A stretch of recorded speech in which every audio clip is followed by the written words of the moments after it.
Welcome to another edition of The Locker Room, number one source for Texans daily digital content. I'm Landry Locker. You can hear me Monday through Friday, 10 to 2, Sports Radio 610 and the Odyssey app. We're going to hear from CJ Stroud, D'Amico Ryans today live on the show. So fire up the Odyssey app. You can rewind and check it out. We're going to hear from the coach. We're going to hear from the quarterback. I want to talk, though, about the wide receivers and the wide receiver position, not just on the Texans, but in the division as a whole.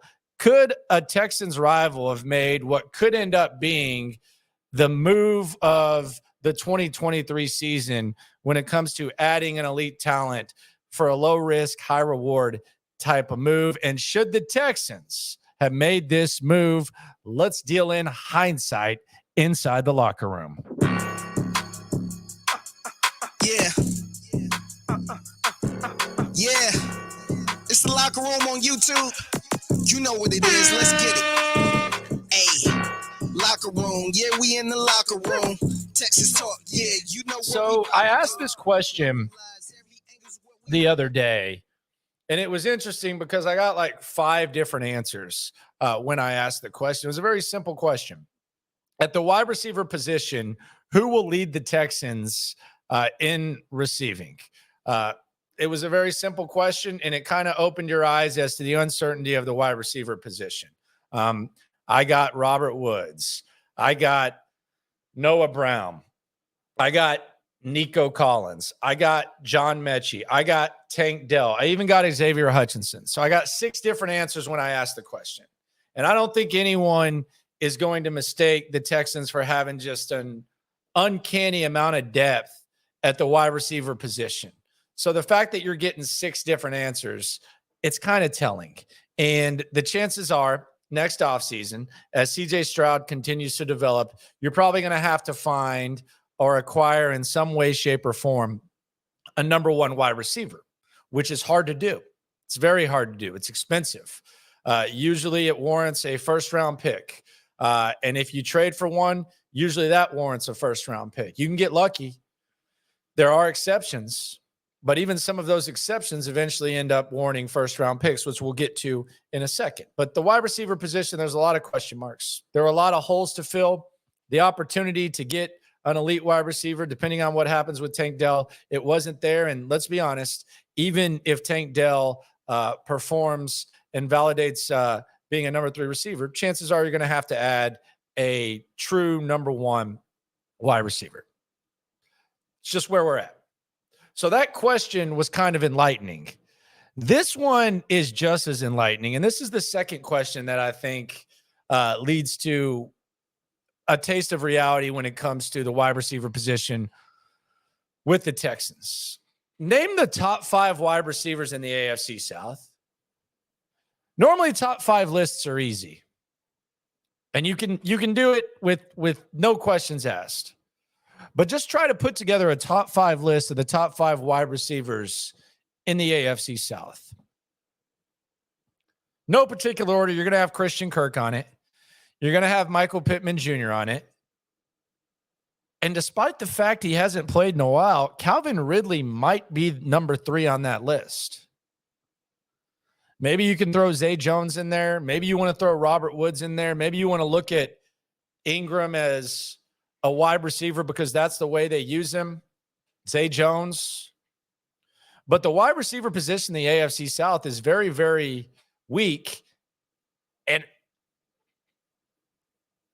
it's easy to say that Calvin Ridley is already one of the top 5 wide receivers in the division, despite the fact he hasn't played in a while. And he's joining a team that had 3 guys last year have career years.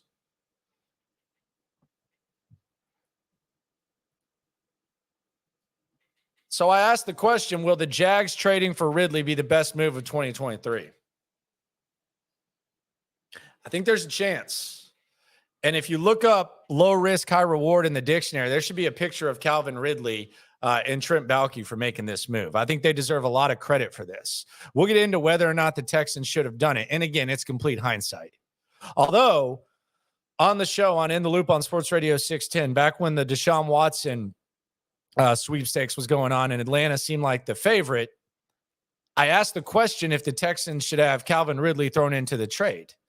Now, I didn't know, and I don't think many people knew, and I don't pretend to know these types of things. I didn't even know if you could trade for a suspended guy at the time, but apparently you could, and Jacksonville was able to do that last trade deadline. And they made a very low risk, high reward move that I think deserves a lot of credit. And I just want to put in perspective the cost of this move. And this whole conversation was sparked by the I Am Athlete podcast with Brandon Marshall. Strong recommendation. It's especially cool when he has guests on there and he kind of gets to chop up. And he had Devontae Adams on I Am Athlete. And Devontae Adams put together a list of his top 5 receivers. Now, he ended up having 7 on the list because he had a couple of ties in the number 2 and the number 5 spot. But I think this just kind of puts in perspective, A, how good Calvin Ridley can be, and B, the cost of getting an elite wide receiver. Now, Nuke Hopkins, Cooper Kupp, among others, were left off the list, but this was Devontae Adams' list. Number 1, he had himself. Number 2, he had Cheetah, Tyreek Hill, and Justin Jefferson. Number 3, he had Stephon Diggs. Number 4, he had Calvin Ridley. Number 5, he had Mike Evans and CeeDee Lamb. Now, if you look at these guys, there are 3 guys on this list that weren't selected in the first round. Devontae Adams, Tyreek Hill, and Stephon Diggs. All the other guys were you had to use a first-round pick to acquire them. And the 3 guys that weren't first-round picks, they were later on traded for a first-round pick and more. So the cost of getting an elite wide receiver is expensive. And if Calvin Ridley is in this class, and we've seen Calvin Ridley, his 2020 season, he was right up there when it came to production with these guys. If Calvin Ridley is in this class, you look at what the actual cost is and what Jacksonville traded, which was a 5th and a 4th round pick, with the 4th potentially turning into a 3rd, still on his rookie contract.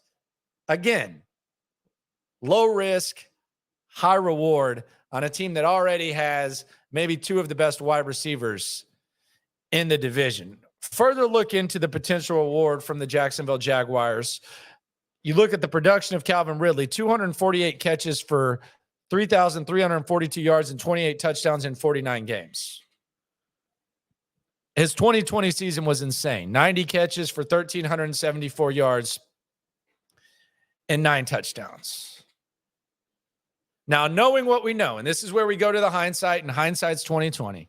And I don't fault Nick Caserio for not making this move. Hell, I don't think a lot of people were trying to make this move. But knowing what we know now, should the Texans have made the move? The answer is hell yes. Hell yes. With the benefit of hindsight, absolutely. I think there's a lot of teams that would easily make this move. With how expensive it is to get a wide receiver at that cost, I mean, it's not like you're bringing in Antonio Brown. Calvin Ridley did something stupid. I think he deserved the suspension he got. If you're going to bet on your own name while you're on leave from your team, you deserve what you get. Have your buddy make the bet. The NFL's got to protect the integrity. And I know some people say, well, they're advertising and all that. Come on. You got to protect the league. And Calvin Ridley's got to be smarter than that. But it's not like you're trading for Antonio Brown or something like that. Low risk, high reward. So knowing what we know now, should the Texans have made this move? You bet your ass they should have. A lot of teams should have made this move. But especially a team like the Texans with the current state of their wide receiver position. Could you imagine if we were talking about this wide receiver core and we were talking about Calvin Ridley catching passes from C.J. Stroud, getting to kick the tires on him? We've seen Nick Caserio piss away late-round picks for a lot less than a potential number 1 wide receiver. Abso-freaking-lutely. They should have made this move. I mean, Caserio was in New England when they brought in Antonio Brown and brought in Josh Gordon. They brought in other guys. Low risk, high reward. But in this situation, given the fact that you didn't have the resources to address the wide receiver position this offseason and you have limited ceiling there, knowing what we know now, should the Texans have made this move? You bet your ass they should have. A lot of people should have. That's dealing in hindsight, though, admittedly. But the reality of the situation is The Texans didn't have a long-term coach. The Jags did. They have Doug Peterson, so they had a long-term coach. Also, not very many teams were thinking of this. I don't think too many teams were even entertaining this. So you got to give Trip Baalke some credit. He's done an excellent job with Trevor Lawrence when it comes to improving his weapons. And hopefully, as time goes on, as CJ Stroud develops, the Texans are able to solidify, improve his weapons year 2, year 3, and as you progress, the way in which the Jags have. They drafted Travis Etienne for him at the end of the first round. After a rough first year with Urban Meyer, they brought in Zay Jones, they brought in Ingram, and they brought in Christian Kirk. And then even after that, despite the fact, and when they made the trade at the trade deadline, they hadn't even hit their groove. They hadn't turned it around, but they still decided to get aggressive and go make a move for a potential number 1 wide receiver. So not many teams were thinking that way. So at the end of the day, if we're dealing in hindsight, should the Texans have made the move? Nick Caserio likes Alabama players. You bet your ass he should have. A lot of teams should have. But real's got to recognize real. You got to give the Jags credit. Salute to the hated Jacksonville Jaguars out there in Duval. Hell of a move with Calvin Ridley. Man, they got to like where they're at right now. Subscribe, at least at the wide receiver position. Don't know about that double-digit win prediction. Damn sure not winning 11 games, at least I don't think. Although if Calvin Ridley is what he can be, they might have a decent chance. But subscribe, like, ride along. Appreciate everyone for rolling through. Download the Odyssey app. We're going to hear from CJ Stroud and DeMeco Ryans later on today. What do you think? It's the most important thing. What do you think? Do you think the Texans should have traded for Calvin Ridley? The answer is hell yes. How will he end up doing in Jacksonville? The reality is it doesn't really matter because it was worth the risk. Appreciate everyone for riding along no matter what happens, whether Calvin Ridley's a bust or whether he thrives, and whether the Texans wide receiving core surpasses our expectations or they don't. When it comes to this Texans game, we're all in this together. Appreciate everyone for coming through. Yeah, we top 2 and we